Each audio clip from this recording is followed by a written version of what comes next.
मैं आज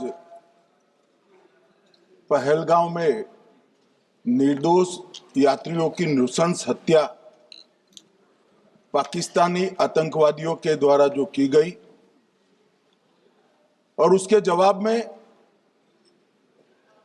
देश के प्रधानमंत्री जी ने दृढ़ इच्छा शक्ति का परिचय कराते हुए ऑपरेशन सिंदूर की सेना को परमिशन दी और हमारे वीर जवानों ने सटीकता बहादुरी के साथ पाक स्थित आतंकवादी अड्डों को चूर चूर करने का काम किया। वो घटना पर जो बहस हो रही है इसमें हिस्सा लेने के लिए मैं खड़ा हुआ।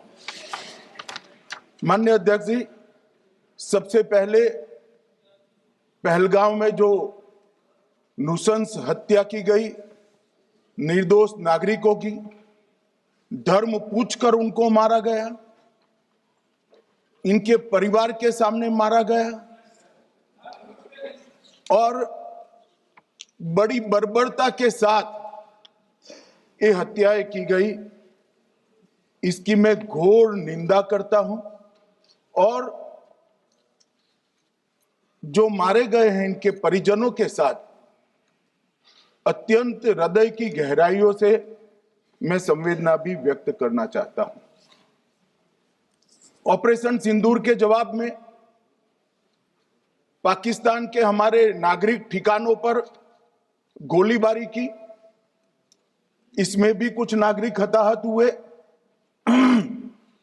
गुरुद्वारा भी टूटा, मंदिर भी टूटा। जो भी नागरिक उसमें घायल हुए हैं और जो हताहत हुए हैं वो सभी के प्रति मैं पूरे सदन की ओर से गहरी संवेदना व्यक्त करना चाहता हूं।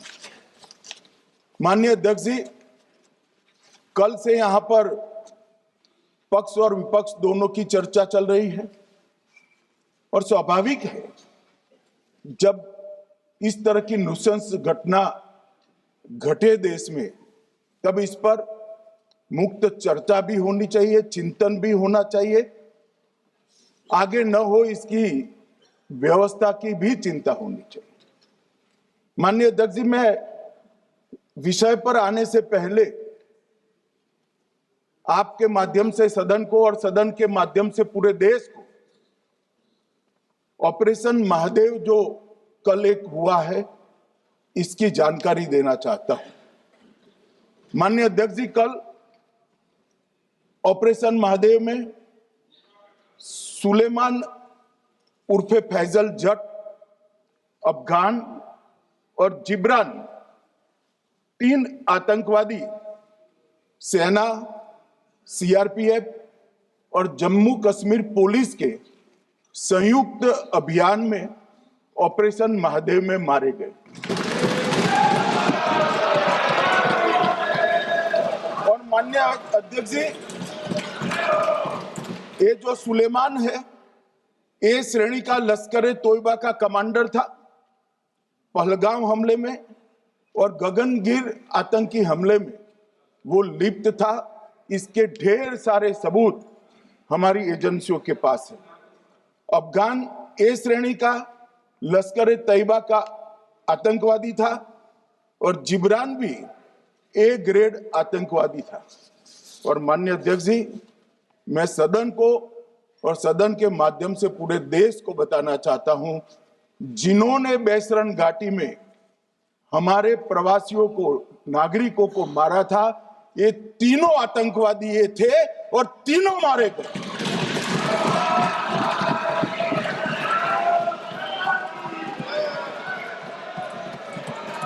और मान्यवर, मैं आज इस सदन के माध्यम से सेना के पैरा 4, सीआरपीएफ के सारे जवान जो अभियान में शामिल थे और जम्मू कश्मीर पुलिस के जो जवान थे, वो सभी को सदन और पूरे देश की ओर से बहुत बहुत साधुवाद देना चाहता हूं। अध्यक्ष जी, मैं इस ऑपरेशन महादेव के बारे में थोड़ा डिटेल में बताना चाहूंगा। ऑपरेशन महादेव की शुरुआत 22 मई 2025 को, एक प्रकार से तो जिस दिन हत्या हुई थी उसी दिन रात को 22 मई 2025 को, जिस दिन हत्या हुई थी उसी दिन रात को एक सुरक्षा मीटिंग की गई थी जम्मू कश्मीर में। ये पूछ रहे थे, कोई गए नहीं, सिर्फ राहुल गांधी गए। अब आपकी आंख कौन से चश्मे से देख रही है मुझे मालूम नहीं माननीय अध्यक्ष जी। 1 बजे हमला हुआ, मैं 5:30 बजे श्रीनगर में उतर चुका था। माननीय अध्यक्ष जी, अरे सुनो सुनो, मैं बताता हूँ ना 22 में, सुनो ना प्लीज, धैर्य रखकर सुनो, हमने आपको नहीं टोका है, सुनना पड़ेगा भाई, ऐसे नहीं चलेगा। माननीय अध्यक्ष जी, नहीं, पर बैठे बैठे मत बोलिए आप भी। माननीय अध्यक्ष जी, माननीय अध्यक्ष जी, 23 अप्रैल को टिप्पणी मत करिए। एक सुरक्षा मीटिंग की गई। सभी सुरक्षा बल, सेना, CRPF, BSF, Jammu Kashmir police, और सबसे पहले उसमें निर्णय किया गया कि जो नृशंस हत्यारे हैं वो देश छोड़कर पाकिस्तान भाग न पाए, इसकी हमने पुख्ता व्यवस्था की और भागने नहीं। 22 मई को आईबी के पास एक ह्यूमन इंटेल आई और एक क्षेत्र के अंदर, दाची गांव क्षेत्र के अंदर आतंकवादियों की उपस्थिति की सूचना मिली। आईबी और सेना द्वारा दाचीकाम क्षेत्र में अल्ट्रा सिग्नल कैप्चर करने के लिए जो इंस्ट्रूमेंट हमारी एजेंसियों ने बनाए हैं, इसके द्वारा इस सूचना को पुख्ता करने के लिए मई से 22 जुलाई तक लगातार प्रयास किए गए। ठंड में ऊंचाइयों पर हमारे सेना के अधिकारी पैदल इनके सिग्नल प्राप्त करने के लिए घूमते रहे, आईबी के अफसर भी घूमते रहे, सीआरपीएफ भी घूमती रही, और मान्यवर 22 जुलाई को हमें सफलता मिली। सेंसर्स के माध्यम से आतंकवादी होने की पुष्टि मिल गई।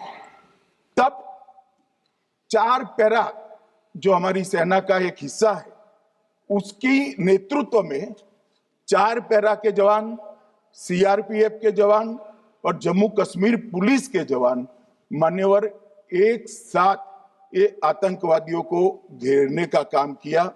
सेना, सीआरपीएफ, जम्मू कश्मीर पुलिस की मीटिंग भी की गई। जो 5 ह्यूमन एसेट्स थे उनको भी वहां भेजा गया, और कुल मिलाकर कल जो ऑपरेशन हुआ, इसमें हमारे निर्दोष नागरिकों को मारने वाले तीनों आतंकी मौत के घाट उतार दिए। मान्यवर, तीनों के नाम मैंने बताए हैं, सुलेमान उर्फे फैजल जट, अफगान और जिब्रान। मान्यवर, वो तो एक आशंका थी कि यही लोगों ने घटना की, मगर मैं बाद में एनआईए की जांच पर आता हूं, एनआईए ने पहले से ही इनको, जिन्होंने आसरा लिया था, वो लोगों को गिरफ्तार कर रखा था। उनको खाना पहुंचाने वाले लोगों को अपने कब्जे में रखा था। तो जब आतंकवादियों के शव श्रीनगर आए, इनसे पहचान कराई गई। 4 लोगों ने पहचान लिया, यही 3 लोग थे जिन्होंने पहलगांव में आतंकी घटना को, मगर हमने इस पर भी भरोसा नहीं किया मान्यवर, कोई जल्दबाजी नहीं की। हमने जो आतंकी घटना स्थान से कारतूस मिले थे, वो कारतूस का एफएसएल रिपोर्ट पहले से करा कर रखा था, और चंडीगढ़ सेंट्रल एफएसएल के अंदर बैलिस्टिक रिपोर्ट के आधार पर उनका रिपोर्ट तैयार था। जब ये कल आतंकवादी मारे गए, इनकी 3 राइफलें पकड़ी गई, एक M9 अमेरिकन राइफल थी और 2 AK-47 राइफल थी। जो कारतूस मिले थे वो भी M9 और AK-47 के भी थे, मगर हमने इससे भी संतोष नहीं माना। ये राइफलों को एक विशिष्ट विमान के द्वारा कल रात को 12 बजे चंडीगढ़ पहुंचा गया और पूरी रात फायरिंग कर कर इसके भी खाली खोखे जनरेट किए गए। 2 खोखों का मिलान किया गया, राइफल की नाली और निकले हुए खोखों का भी मिलान हो गया। तब ये तय हो गया कि इन्हीं 3 राइफलों से हमारे निर्दोष नागरिक मारे गए। और मान्यवर, आज मैं सदन को बताते हुए बहुत खुश हूं। मोदी जी ने ऑपरेशन सिंदूर कर आतंकवादियों को जिन्होंने आतंकवादियों को भेजा था उनके आकाओं को जमीन में मिलाने का काम किया था। सेना और सीआरपीएफ ने वो आतंकवादियों को भी समाप्त कर दिया। और मान्यवर,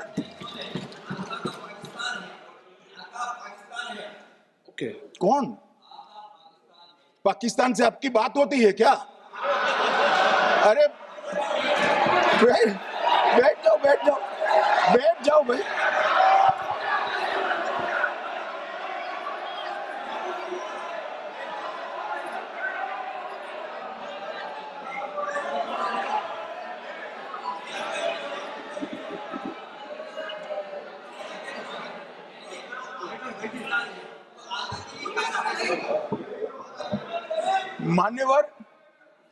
मान्यवर, मैं बताता हूं कैसे इनके आका मारे गए, वो भी नाम के साथ बताता हूं, जगह के साथ बताता हूं, घंटे, मिनट और सेकंड के साथ बताता हूं। मान्यवर, मैं तो अपेक्षा करता था कि जब ये सूचना सुनेंगे पक्ष विपक्ष में खुशी की लहर दौड़ जाएगी, मगर ये स्याही पड़ गई इनके चेहरे। ये क्या है मान्यवर, किस तरह की पॉलिटिक्स? भाई आतंकवादी मारे गए, आपको इसका भी आनंद नहीं है?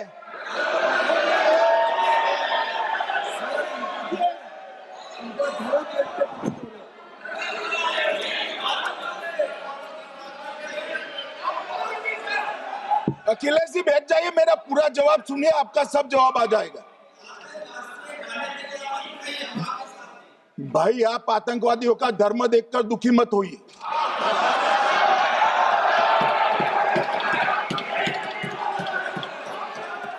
अखिलेश बैठ जाइए यार।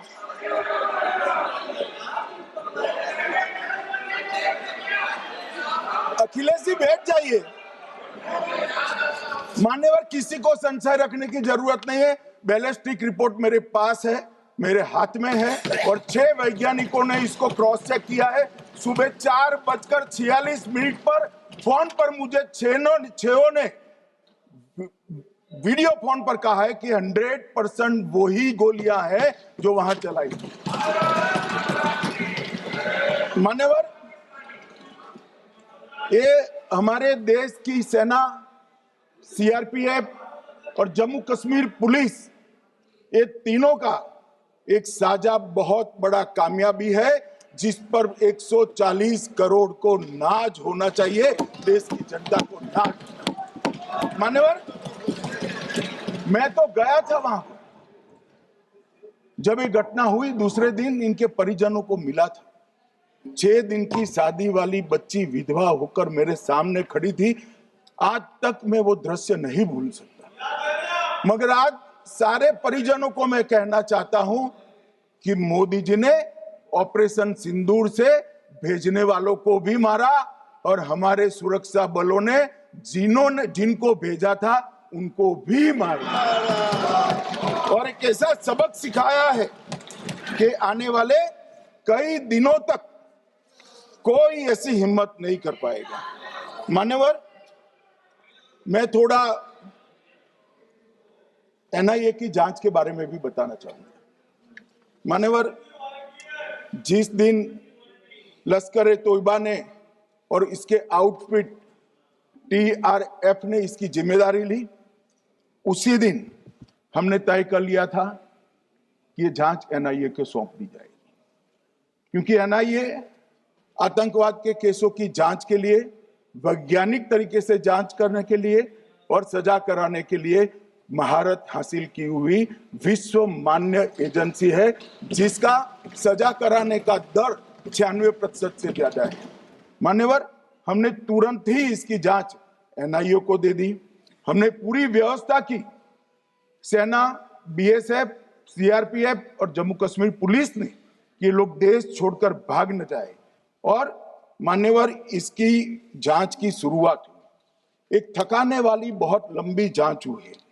जांच के दौरान मृतक के परिजन जो साथ में थे, उनको सभी को चर्चा किए गया। पर्यटकों, खच्चर वालों, पोनी वालों, फोटोग्राफर, कर्मचारियों, विभिन्न दुकान में काम करने वाले लोगों, कुल मिलाकर 1055 लोगों की लंबी 3000 घंटे से ज्यादा पूछताछ इंफॉर्मेशन के लिए की गई और इस सबको वीडियो पर रिकॉर्ड कर लिया गया। और बाद में इसके आधार पर स्केच बनाया गया और ढूंढते 22/6/25 को एक बशीर की पहचान की गई और परवेज की पहचान की गई, जिन्होंने आतंकवादी घटना के अगले दिन आतंकवादियों को शरण दी थी। उनको अपने ढोक में रखा था। वो दोनों को गिरफ्तार कर लिया गया। अब वो हमारी कस्टडी में है। दोनों गिरफ्तार अपराधियों ने खुलासा किया कि 21/4/25 की रात को 8 बजे 3 आतंकवादी बेसरन से लगभग 2 किलोमीटर दूर स्थित परवेज ढोक में आए थे। आतंकवादियों के पास AK-47 और M9 कार्बाइन थी।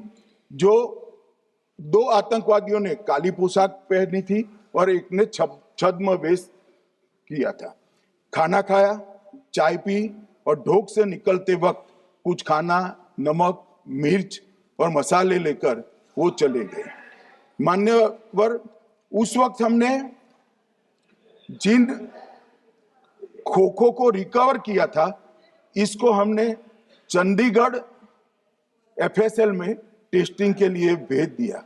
और जब चंडीगढ़ FSL में टेस्टिंग के लिए भेजा गया तो वही राइफल से एप्को आतंकी हमला हुआ था, वो भी निश्चित हुआ।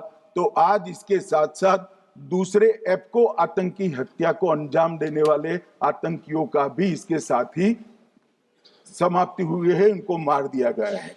मान्यवर, और इसके बाद में स्केच बनाया गया। गिरफ्तार किए गए दोनों आरोपियों की माता जो थी, उन्होंने ये तीनों आतंकियों के मृतदेहों को पहचान लिया है। दोनों आतंकवादी घटना में साथ लेने वाले उनके साथियों ने भी पहचान लिया है और अब उसकी FSL की पुष्टि भी आज सुबह 4 बजे हो गई थी। अब मैं जांच का पूरा ब्यौरा बताना चाहता हूं। मान्यवर, ये हमले में 3 पाकिस्तानी आतंकवादी थे। हमले में 2 AK-47 और 1 M9 कार्बाइन का प्रयोग किया गया था। और अब जो पकड़े गए हैं, इसके सुलेमान के कारण एप्को का मामला भी आज रिजॉल्व हो रहा है और आतंकवादियों को पनाह देने वाले 2 स्थानीय लोगों को भी इस केस में पकड़ लिया गया है। अब मान्यवर, कल पूछते थे कहां से आए, कहां गए, किसकी जिम्मेदारी है। भाई, जिम्मेदारी हमारी ही है। हम सरकार में हैं, हमारी ही जिम्मेदारी। मगर मैं पूछता हूं, जब आप सरकार में थे तब क्या क्या हुआ था, इसकी जिम्मेदारी किसकी थी और क्यों निर्वहन नहीं किया, वो भी बाद में पूछूंगा। जरा धीरज से सुनना। मगर मान्यवर, मुझे एक बड़ा दुख हुआ। कल इस देश के पूर्व गृह मंत्री चिदंबरम जी ने सवाल उठाया कि क्या प्रूफ है कि ये आतंकवादी पाकिस्तान से आए। और मान्यवर, कब उठाया? जब संसद में चर्चा होने वाली थी। क्या कहना चाहते हैं चिदंबरम साहब? किसको बचाना चाहते हैं? पाकिस्तान को बचाकर आपको क्या मिलेगा? वो ये कह रहे हैं कि और क्या है, मत जवाब दो।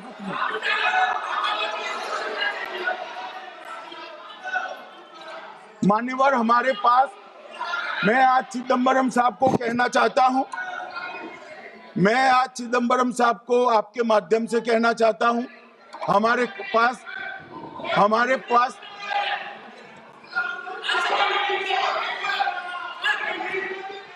मान्यवर, हमारे पास प्रूफ है, वो भी मैं सदन के सामने रखना चाहता हूं कि तीनों पाकिस्तानी थे। 3 में से 2 के पाकिस्तान के वोटर नंबर भी आज हमारे पास उपलब्ध है। मान्यवर, ये राइफलें भी हमारे पास उपलब्ध है। इनके पास से जो चॉकलेटें मिली हैं, वो चॉकलेटें ढोक में से मिली, वो भी पाकिस्तान की बनाई हुई चॉकलेट है। मान्यवर, ये कहते हैं कि पाकिस्तानी नहीं थे, इसका मतलब पूरी दुनिया के सामने इस देश का एक पूर्व गृह मंत्री पाकिस्तान को क्लीन चिट दे रहा है। और मान्यवर, वो पाकिस्तानी आतंकवादी नहीं थे ऐसा बोलकर श्री चिदम्बरम अगर पाकिस्तानी आतंकवादी नहीं थे तो पाकिस्तान पर हमला क्यों किया, वो भी सवाल खड़ा कर रहे हैं। मान्यवर, आज पूरी दुनिया ने हमारे संसद सदस्य गए थे, स्वीकारा था कि हमला पाकिस्तान ने किया है, और इस देश का गृह मंत्री जो कांग्रेस पार्टी से आता है, वो कहता है कि क्या सबूत है।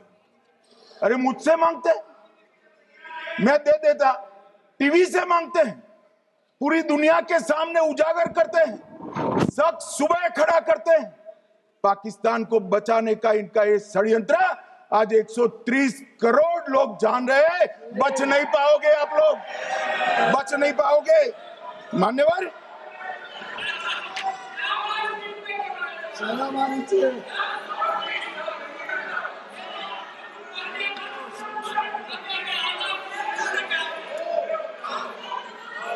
मान्यवर,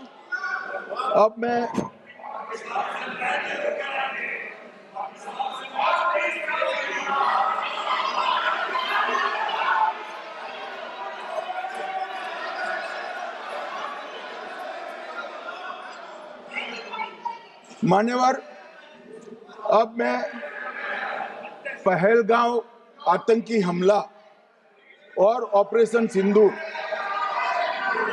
ये दोनों घटनाक्रम के लिए मान्यवर ये अभी से थक जाते हैं।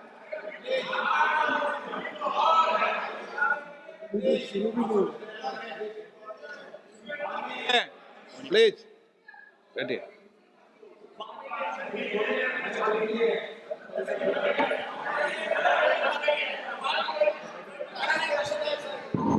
मान्यवर, मैं आपके माध्यम से कहना चाहता हूं, थोड़ा धैर्य रखे भैया, अभी तो शुरू हुआ है। मान्यवर, मैं पहलगांव आतंकी हमला और ऑपरेशन सिंदूर के बारे में पूरा घटनाक्रम बताना चाहता हूं। कल ढेर सारे सवाल उठाए, वैसे तो मुझे लगता था कि कल रक्षा मंत्री जी के भाषण के बाद शायद कांग्रेस पार्टी सपोर्ट में भाषण देना शुरू करेगी, और अगर थोड़ी बहुत जनता की इच्छा की परख होती तो वो ही करते, मगर नहीं करा, क्योंकि रक्षा मंत्री जी ने बहुत बारीकी से ऑपरेशन सिंदूर की सफलता, इसकी जरूरियात, इसकी प्रासंगिकता और इसके परिणाम, इसके बारे में बहुत अच्छे तरीके से सदन के माध्यम से पूरी देश की जनता के सामने रखा जाता। मगर फिर भी उन्होंने बहुत सारे सवाल किए। अब सवाल किए हैं तो मुझे जवाब देना भी पड़ेगा, उनको सुनना भी पड़ेगा। मान्यवर, मैं पूरा घटनाक्रम बताना चाहता हूं। मान्यवर, 22 अप्रैल को पहलगाम में आतंकवादी हमला हुआ। इसमें 26 लोग मारे गए, 25 भारतीय और एक नेपाली नागरिक। हमने उसी वक्त मैं श्रीनगर जाने के लिए निकल गया। रात को ही सुरक्षा बलों की मीटिंग कर ये भाग न पाए इसकी व्यवस्था की।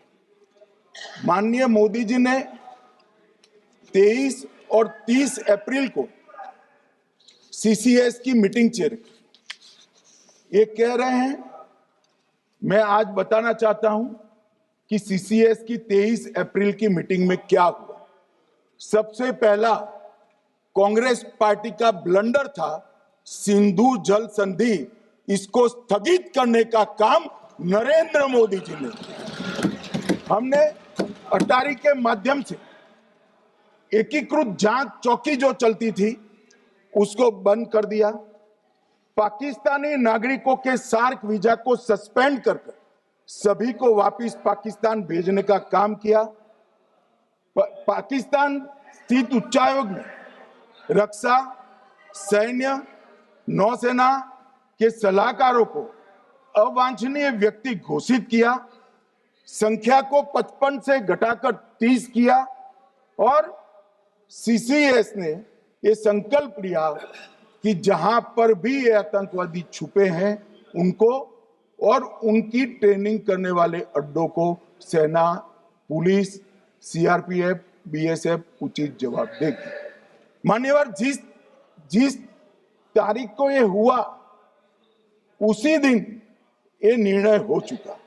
मान्यवर, इसके बाद में कल गोगाई जी कहते थे मोदी जी 24 को पहलगाम जाने की जगह बिहार गए। सुनो यार। मान्यवर, मोदी जी जब ये पहलगाम घटना हुई यहां नहीं थे, विदेश में थे। आने के बाद तुरंत सीसीएस बैठक की और मोदी जी जिस दिन बिहार गए उस दिन पहलगाम में कुछ नहीं, कोई नहीं था, सिर्फ राहुल गांधी थे। सारे लोग चले गए थे, सारे लोग वहां से अपने अपने ठिकाने पर चले गए थे। मगर इन्होंने एक बात कही, उस पर मेरी आपत्ति है। मान्यवर, उन्होंने कहा 24 अप्रैल को चुनावी भाषण किया। मान्यवर, देश का नेतृत्व करने वाले देश के प्रधानमंत्री की फर्ज होती है कि देश की संप्रभुता पर, देश के नागरिकों पर अगर ऐसा जघन्य हमला होता है तो जनता की भावनाओं के अनुरूप जवाब देना चाहिए। मान्यवर, मैं आज आपकी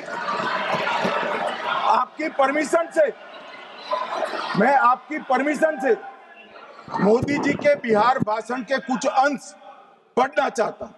कोट अनकोट है। 22 अप्रैल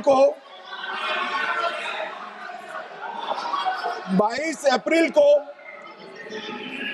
पहलगाम का यह हमला केवल निहत्थे पर्यटकों पर नहीं बल्कि पूरे भारत की आत्मा पर एक दुस्साहसपूर्ण प्रहार है। आतंकवाद के प्रति दृढ़ और कड़ा रुख, आतंकियों और इसके हमले की साजिश रखने वालों की कल्पना से भी बढ़कर उनको सजा दी जाए। मान्यवर, महत्वपूर्ण है आतंकियों और इसकी साजिश रचने वाले दोनों को। आतंकियों की बची खुची जमीन भी मिट्टी में मिलाने का समय आ गया है।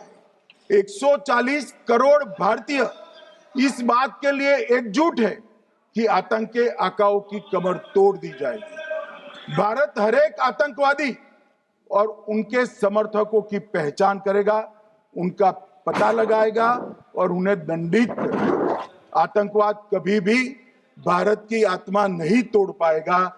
न्याय सुनिश्चित करने का मैं हर संभव प्रयास करूंगा। अनकोट। अब इसमें किसी को चुनावी भाषण दिखाई पड़ता है तो उसकी समझ शक्ति पर बहुत सारे सवालिया निशान लग जाते हैं। ये चुनावी भाषण नहीं है, आतंकवाद के खिलाफ लड़ने का 140 करोड़ भारतीयों का प्रतिघोष है जो मोदी जी ने वहां दिया। इनको चुनावी भाषण दिखाई पड़ता है। जैसे चश्मे होते हैं ऐसी ही दृष्टि होती है। मान्यवर, इसके बाद 30 अप्रैल को मान्यवर 30 अप्रैल को सीसीएस की बैठक हुई, पहले 23 को हुई थी।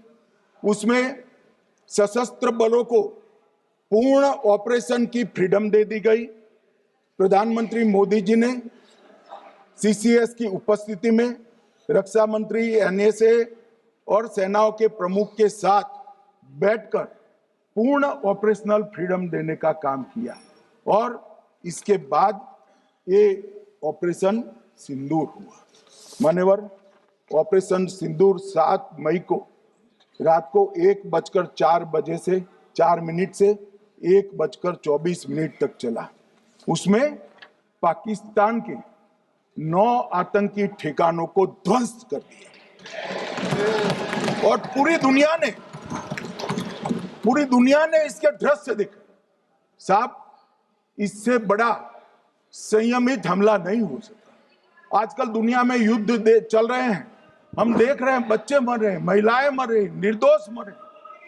हमने 9 आतंकी अड्डों को समाप्त किया, परंतु एक भी सिविलियन नहीं मारा गया, केवल और केवल आतंकी मारे गए।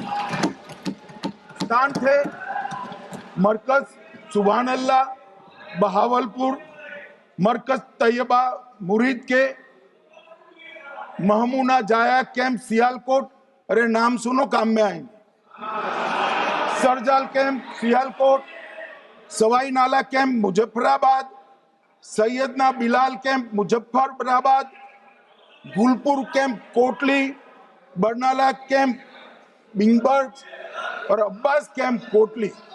मान्यवर, सर्जिकल स्ट्राइक और एयर स्ट्राइक में हमने पाक ऑक्यूपाई कश्मीर में ही हमला किया, एक प्रकार से भारत के हिस्से पर ही हमला किया। पाक ऑक्यूपाई कश्मीर हमारा ही, तो हमने तो हमारे हिस्से में हमला किया, मगर इस बार 100 किलोमीटर अंदर घुसकर पाकिस्तान की भूमि पर आतंकवादियों को तबाह करने का काम। और मान्यवर, ये आतंकी वो के ठिकानों पर हमला हुआ, इसमें मारा कौन गया? हाफिज मोहम्मद जमील जैसे मोहम्मद के प्रमुख मौलाना मसूद अजहर के बहनोई, मुदस्सर खादियान मरकज तैयबा मुरीद का प्रमुख, याकूब मलिक जेएम पदाधिकारी, मोहम्मद हमसा जमील जेएम ऑपरेटिव, मोहम्मद यूसुफ अजहर गंभीर रूप से घायल था, फिर मारा गया, जैसे मोहम्मद का आमिर मोहम्मद हसन खान गंभीर रूप से घायल था, फिर मारा गया, जेएम ऑपरेटिव मोहम्मद हसन गंभीर रूप से घायल हुआ, अब्दुल मलिक, खालिद अबू अक्स और नोएम मलिक, इनका कोई पता ठिकाना नहीं।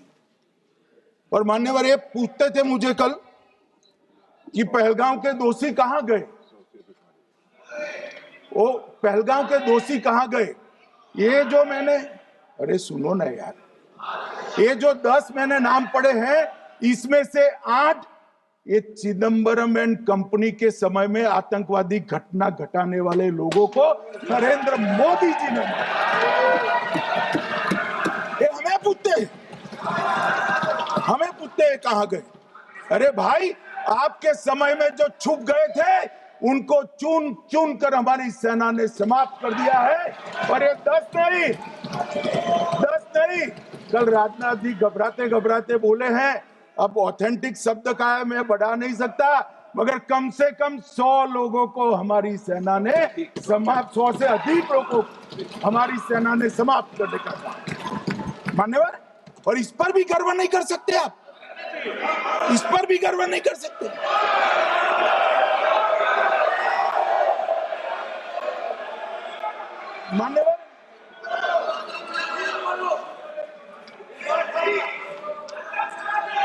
मान्यवर 7 मई को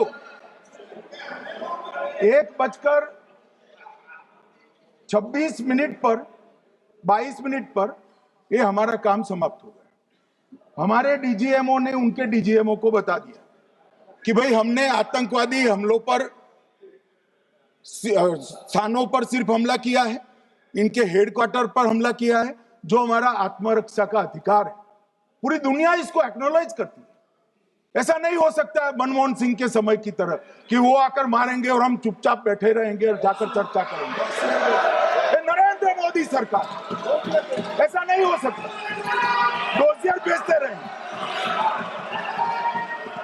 मान्यवर, उरी में हमला हुआ, हमने सर्जिकल स्ट्राइक किया। पहलगाम में हमला हुआ, एयर स्ट्राइक करा, और अरे पुलवामा में हुआ, एयर स्ट्राइक करा, और पहलगाम में हमला किया। 100 किलोमीटर अंदर जाकर 9 अड्डों और 100 से ज्यादा आतंकवादी को समाप्त। मान्यवर, अब देखे, हमने तो हमला किया था पाकिस्तान स्थित टेररिस्ट ठिकानों। अब पाकिस्तान से गलती हो गई। टेररिस्ट ठिकानों पर जो हमला किया था उसको वो अपने पर का हमला मान बैठे और पूरी दुनिया में कहते थे कि हमारा टेररिज्म से कोई लेन देन नहीं है। ये तो अब ऐसे ही ग्रुप करते, हम तो विक्टिम है, जो मनमोहन सिंह ने सर्टिफाइड भी कर दिया था कि ये भी विक्टिम है। मान्यवर, मगर दूसरे दिन इनकी श्रद्धांजलि का कार्यक्रम हुआ और पाकिस्तान को मालूम नहीं पड़ा कि ये पूरी दुनिया देखेगी। सेना के आला अफसर उनके नमाजे जनाजा में उपस्थित हुए, उनके जनाजे को कंधा दिया और ये सारे आतंकवादियों के जनाजे के जुलूस के अंदर पाकिस्तानी सेना, इनके अफसर, आईएसआई के अफसर, वहां की पुलिस के अफसर अश्रुभीनी आंख के साथ जुड़े थे। और मान्यवर, ये सिंदूर ने पाकिस्तान को पूरी दुनिया में एक्सपोज कर दिया कि पाकिस्तान के अंदर टेररिज्म स्टेट स्पॉन्सर्ड टेररिज्म है। ये पूरी तरह से, मान्यवर, पूरी तरह से एक्सपोज हो गया। 8 मई को पाकिस्तान ने हमारे रिहायशी इलाकों में हमला किया, हमारे सेना के अड्डों पर हमला किया, मगर एक भी मिसाइल से उनका कुछ नुकसान नहीं कर पाई। बहुत नजदीक से की हुई गोलाबारी के कारण हमारे गुरुद्वारा टूटा, एक मंदिर टूटा, कुछ हमारे नागरिक हताहत हुए। और दूसरे दिन 9 मई को मोदी जी ने सेना को हुक्म दिया, एक मीटिंग करी, राजनाथ जी, मोदी जी, एनएसए, सेना के सारे अध्यक्ष, और जवाब देने का तय किया और उनके 11 एयरबेस को क्षतिग्रस्त करने का काम किया। मान्यवर, 8 एयरबेस कितने सटीक तरीके से तोड़े गए, पाकिस्तान की पूरी एयर डिफेंस सिस्टम धरी की धरी रहेगी, कुछ नहीं कर पाई। नूर खान चकलाला एयरबेस तोड़ दिया गया, मुरीद तोड़ दिया गया, सुगुर्दा तोड़ दिया गया, रफीकी तोड़ दिया गया, रहीम यार खान तोड़ दिया गया, जकोबाबाद तोड़ दिया गया, सुक्कुर और भोलारी भी तोड़ दिया। और सुक्कुर, लाहौर, अरिफवाला, चुनेन, जकोकाबाद और नया चोर, ये 6 रडार सिस्टम भी उनके पूरी तरह से ध्वस्त कर दिए। 2 surface to air guided weapon Lahore और ओकारा में इनका जखीरा भी समाप्त कर दिया गया। और मान्यवर, ये हर चीज में पॉलिटिक्स करते, हर चीज में। जब उन्होंने हमारे रिहायशी इलाकों पर हमला किया, फिर भी हमने इनके रिहायशी इलाकों पर हमला नहीं किया, सिर्फ इनके एयरबेस और एयर डिफेंस सिस्टम को निशाना बनाया और उनकी आक्रमण करने की क्षमता को पंगु कर रख दिया।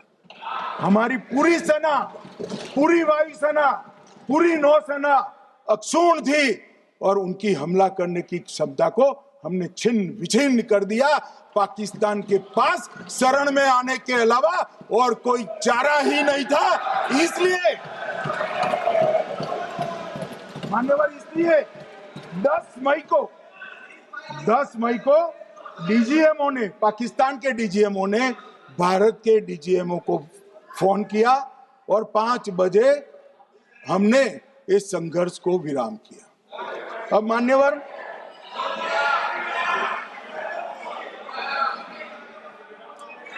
ये लोग कल सवाल उठा रहे थे कि इतनी अच्छी पोजीशन में थे, आपने युद्ध क्यों नहीं किया? युद्ध के कई परिणाम होते हैं मान्यवर, करना न करना वो सोचकर करना पड़ता है।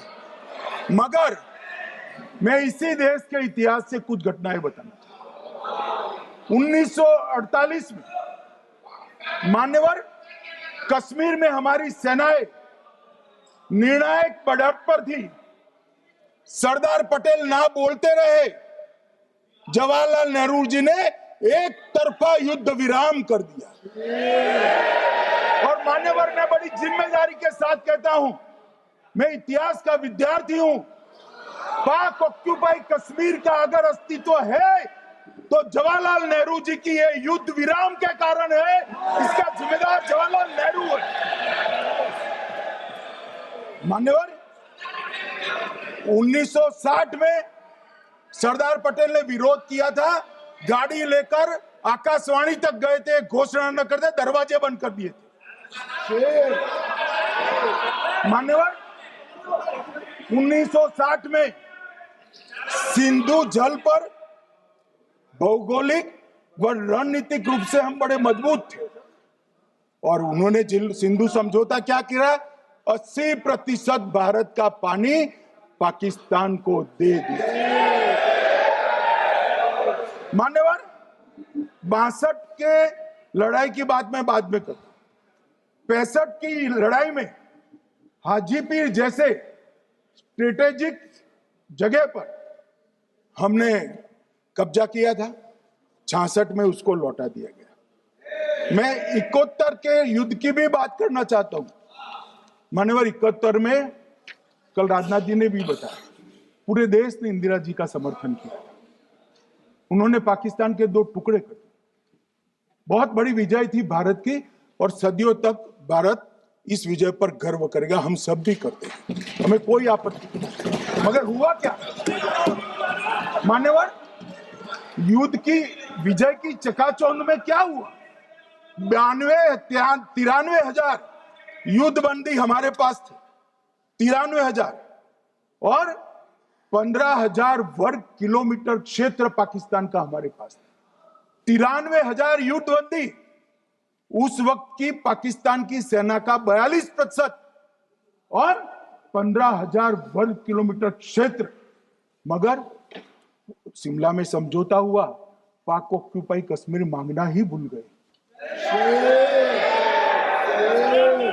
अगर उस वक्त पाक ऑक्यूपाई कश्मीर मांग लेते, न रहेगा बांस, न बजती बांसुरी। ये कैंप तोड़ने की जरूरत न पड़ती साहब आपको, हमको।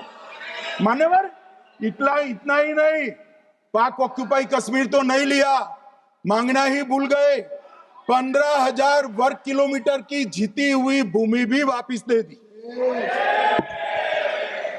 तय हुआ था पाकिस्तानी नरसंहार के लिए युद्ध अपराध न्यायाधिकरण बनेगा, नहीं बना। सेना ने पूर्वी पाकिस्तान में नरसंहार किया था। 195 पाकिस्तानी अधिकारियों पर मुकदमा चढ़ना था। भुट्टो अपने साथ इंदिरा जी के सामने से छुड़ा कर ले गए। जनरल मानेकशॉ का एक कोट अनकोट कहता हूं, जनरल मानेकशॉ का, जो एक प्रकार से आर्किटेक्ट माने जाते हैं बांग्लादेश विजय के, इन्होंने कहा कि भुट्टो ने भारत के नेतृत्व को मूर्ख बनाया। अब जो शब्द है, मैं आप कोट अनकोट है, इसमें मेरा कुछ नहीं है, ये लोग गुस्सा न हो सकते। I told her into bracket Indira Gandhi, Indira ji को कहा, that he into bracket Bhutto के लिए, he has made monkey out of you. समझ में आता है? ये फील्ड मार्शल साहब ने कहा है मान्यवर, और ये हमें सिखा रहे, ये नहीं किया, वो नहीं किया, फलाना नहीं किया, ठिकाना नहीं किया। अरे भाई, आप तो पाकिस्तान को क्लीन चिट दे रहे हो कि पाकिस्तान ने हमला ही नहीं किया है। क्या अधिकार है आपको पूछने का? कोई अधिकार नहीं है साहब। देखिए क्या होता है, मैंने कहा पाकिस्तान को क्लीन चिट दे रहे हो, तो कनी मोदी जी कह रही है कि नहीं, हम नहीं दे रहे हैं। कनी मोदी जी, माननीय अध्यक्ष जी, आपके माध्यम से मैं कनी मोदी को बताना चाहता हूं, माननीय सदस्य जी को, कि वो कह रही है हमने नहीं दिया, मगर जिसके साथ बैठते हो उसका दोस्त तो आपके सर पर आएगा ना। चिदम्बरम जी कर रहे हैं, आपके राज्य से है, कांग्रेस के प्रमुख नेता है, देश के पूर्व गृह मंत्री कह रहे हैं कि पाकिस्तान ने आतंकवादी नहीं भेजे थे। क्या क्लीन चिट देना चाहते? किसी को अधिकार नहीं है साहब यहां आतंकवाद पर बोलने का, किसी को अधिकार नहीं। मान्यवर, मैं अब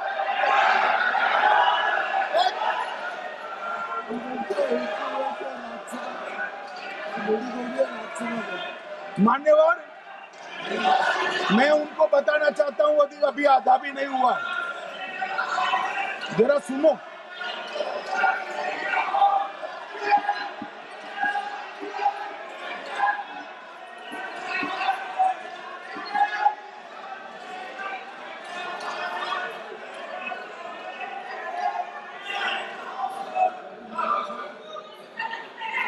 मान्यवर, 62 के चिन्ह में क्या हुआ, 62 के युद्ध में क्या हुआ? ये अभी कल कुछ कांग्रेस के सदस्य चीन का सवाल पूछ रहे थे, मैं आज पूछना चाहता हूं 62 के युद्ध में क्या हुआ? 38,000 वर्ग मीटर, पूरा सदन ध्यान से सुने, 38,000 वर्ग मीटर अक्साई चीन का हिस्सा चीन को दे दिया गया। और वर्ग किलोमीटर ही बोला, वर्ग किलोमीटर। और मान्यवर, ऐसी ही चर्चा उस वक्त सदन में हुई। मैं तो बड़ी गंभीरता से जवाब दे रहा हूं, मुझे बोलने नहीं देते। जवाहरलाल नेहरू जी ने क्या कहा? वहां घास का एक तिनका भी नहीं उगता है, वो जगह को क्या करे? तो एक संसद सदस्य ने, नेहरू जी का सर मेरे जैसा था, महावीर प्रसाद त्यागी जी ने कहा कि आपके सर पर भी एक बाल नहीं, वो चीन बेच दे क्या? मान्यवर इस तरह से जवाब देते थे, नॉन सीरियस टाइप के जवाब। और कल गोगोई जी बड़ा बड़ा उछल उछल कर बोल रहे थे। अरे गोगोई जी, आपको मालूम है उन्होंने चीन के बारे में, आसाम के बारे में क्या कहा था? आसाम को आकाशवाणी पर बाय बाय कह दिया। रिकॉर्डिंग है, रिकॉर्डिंग है।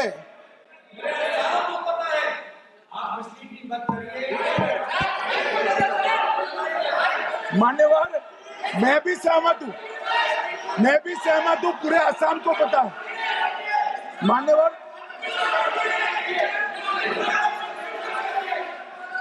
मान्यवर,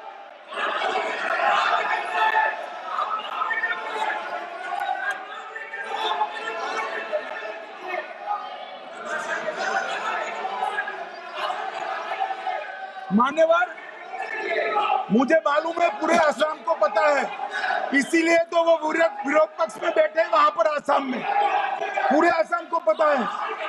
और मान्यवर,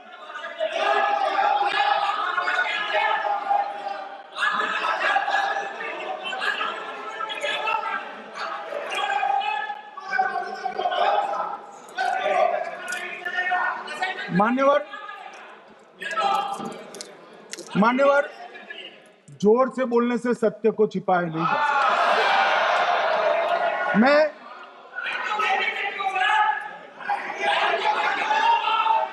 मान्यवर, मैं selected works of Jawaharlal Nehru series volume 29 पृष्ठ 231 पर से एक जवाहरलाल नेहरू जी के पत्र को कोट करना चाहता हूं।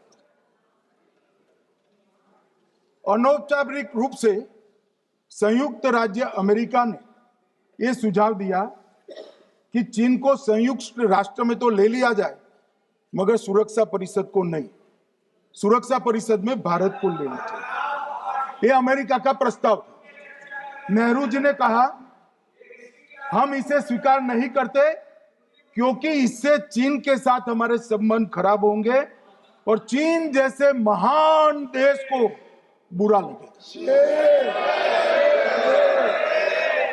मान्यवर, आज चीन सुरक्षा परिषद में है और भारत बाहर है। मोदी जी प्रयास करें अंदर ले जाने का, इसका कारण जवाहरलाल नेहरू का ये स्टैंड है।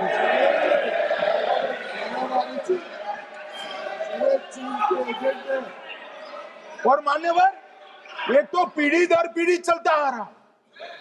राजीव गांधी फाउंडेशन ने चीन के साथ एमओयू कर दिया। अब कहते नहीं है कि एमओयू में क्या था, ये तो बताओ भाई, क्या एमओयू किया था राजीव गांधी फाउंडेशन ने? और जब डोकलाम में हमारे सेना के जवान चीन की सेना के सामने आंख में आंख डालकर बैठे थे, वो चीन के राजदूत के साथ राहुल गांधी मीटिंग कर रहे थे। ये मान्यवर ऐसा नहीं है। जवाहरलाल नेहरू, सोनिया गांधी, राहुल गांधी, तीन पीढ़ी तक के चीन का प्रेम उतरता जा रहा है। मान्यवर,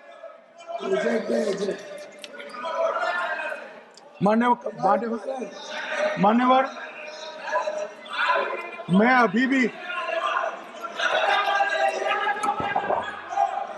अभी भी एक बात इस महान सदन के माध्यम से देश की जनता को कहना चाहता हूं, जो मेरी मान्यता है। ये सारी आतंकवाद की जड़ पाकिस्तान है और पाकिस्तान कांग्रेस पार्टी की भूल है। पार्टीशन स्वीकार न करते, पाकिस्तान कभी न होता। इन्होंने पार्टीशन को स्वीकार कर देश को तोड़ा है। मान्यवर, कल विदेश मंत्री जी बता रहे थे शर्म अल शेख सम्मेलन का बलूचिस्तान ब्लंडर, जिसने पाकिस्तान को हमारे साथ चर्चा करने के लिए इक्वल फुटिंग पर ला दिया। मान्यवर, अब ये टेररिज्म की बात करते हैं। मैं इसमें भी पूरे देश की जनता को टेररिज्म की विगत 20 साल की स्थिति से अवगत कराना चाहता हूं। मान्यवर, अटल जी की सरकार थी। 2002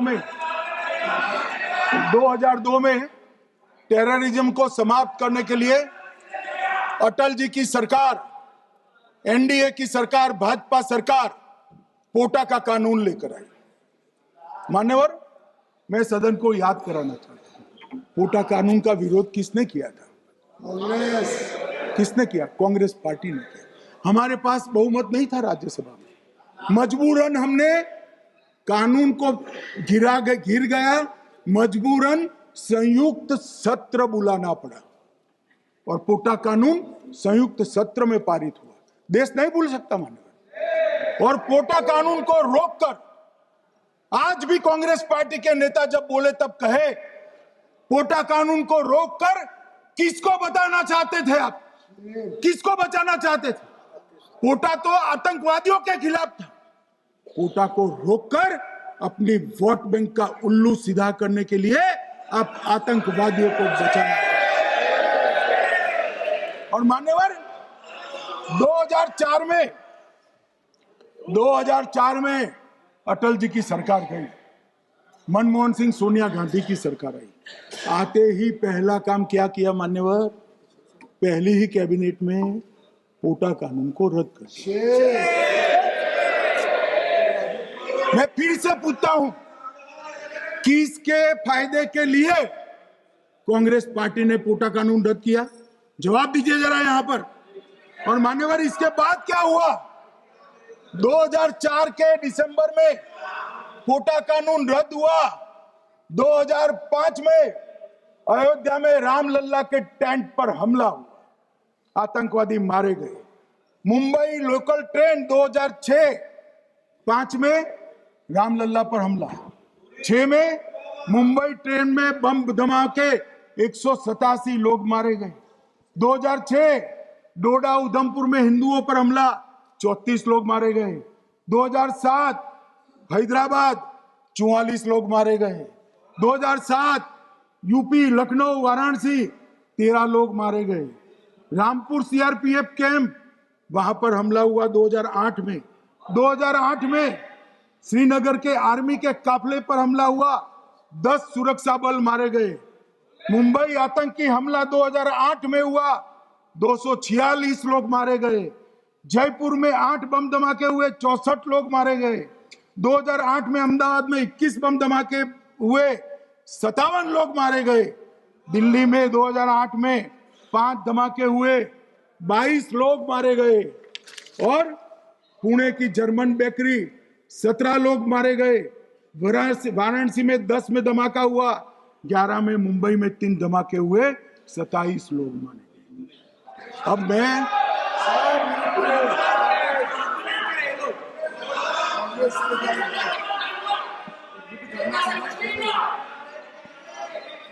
मान्यवर, आतंकवाद के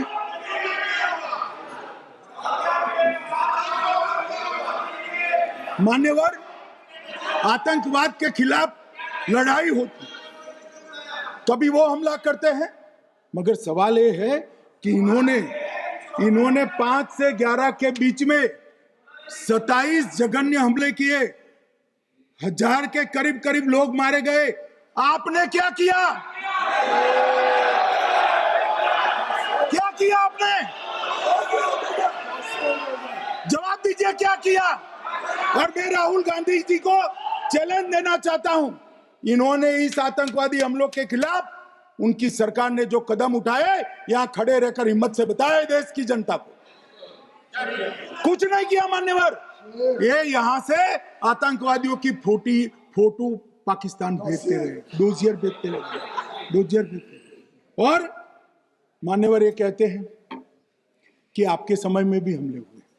मैं उनको अंतर समझाना चाहता हूं, वो देख नहीं पा रहे। मान्यवर, हमारे समय में जो भी आतंकवादी घटना हुई, पाक प्रेरित और कश्मीर सेंट्रिक हुई। देश के हिस्से में 2014 से 2025 तक एक भी घटना नहीं हुई है मान्यवर। ये नरेंद्र मोदी सरकार है मान्यवर।